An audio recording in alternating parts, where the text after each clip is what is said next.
नमस्कार, प्रवासाक्ष देख रहे हैं आप। आपके साथ मैं हूं अंकित सिंह। टॉप 10 न्यूज में आपका स्वागत है।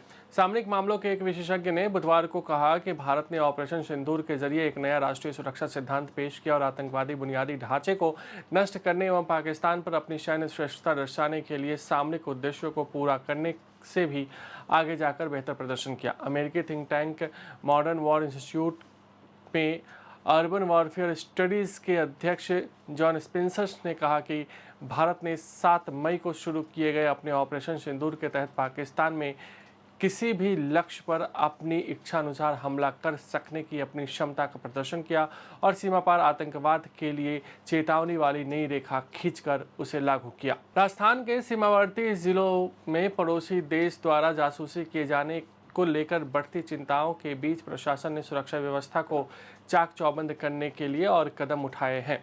अधिकारियों की तरफ से बुधवार को इस बात की जानकारी दी गई है। जैसलमेर और श्रीगंगानगर जिलों में अधिकारियों ने पाकिस्तानी सिम कार्ड के इस्तेमाल पर प्रतिबंध लगा दिया है। इसके अलावा बॉर्डर राज्यों के जो सीमावर्ती ज़िले हैं वहाँ भी एक तरीके से चाक चौबंद सुरक्षा के व्यवस्था किए गए हैं। पाकिस्तान ने सीमा सुरक्षा बल के जवान प्रणब कुमार शॉ को बुधवार को पंजाब में अटारी बाघा सीमा पर भारत को सौंप दिया। उन्हें 23 अप्रैल को पाकिस्तान रेंजर्स ने पंजाब में अंतर्राष्ट्रीय सीमा के पास से पकड़ लिया था। बीएसएफ ने बताया कि पाकिस्तान रेंजर्स ने सुबह 10:30 पर शॉ को अमृतसर जिले में अटारी में संयुक्त जांच चौकी पर उसके हवाले कर दिया।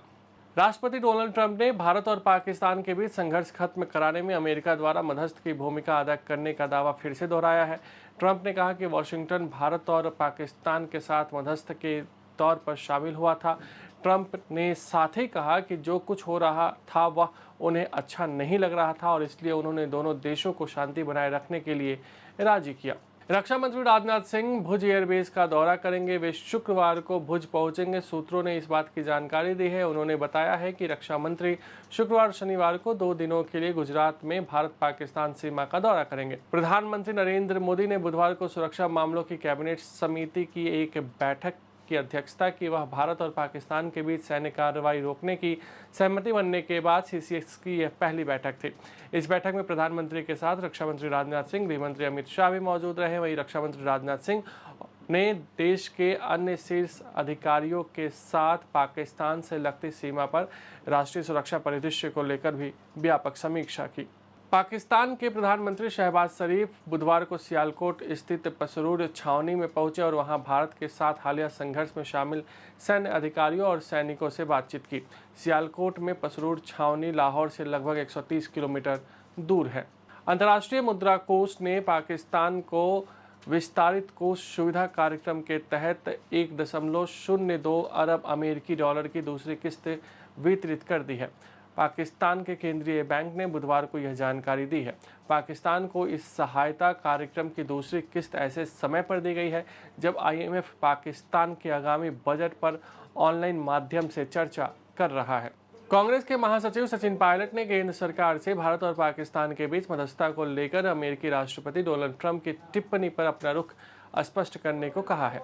इस मुद्दे पर चिंता जताते हुए पायलट ने कहा कि ट्रंप ने न केवल आतंकवाद के मूल मुद्दे पर ध्यान देने में विफल रहे बल्कि उन्होंने भारत व पाकिस्तान को एक ही तराजू पर तोलने तथा कश्मीर मुद्दे को अंतर्राष्ट्रीय चर्चा में लाने का भी प्रयास किया। पाकिस्तान के सत्तारूढ़ दल पाकिस्तान मुस्लिम लीग नवाज की एक वरिष्ठ नेता ने बुधवार को दावा किया कि भारत के खिलाफ सैन्य अभियान की रूपरेखा पार्टी अध्यक्ष नवाज शरीफ की देखरेख में तैयार की गई थी। प्रधानमंत्री शहबाज शरीफ के बड़े भाई नवाज शरीफ खुद 3 बार प्रधानमंत्री रह चुके हैं। अगर आप भी लेना चाहते हैं देश दुनिया की तमाम जानकारी तो आज ही सब्सक्राइब करें हमारे चैनल को। साथ ही नीचे दिए बेल आइकन को जरूर दबाएं ताकि हर अपडेट आप तक पहुंच सके।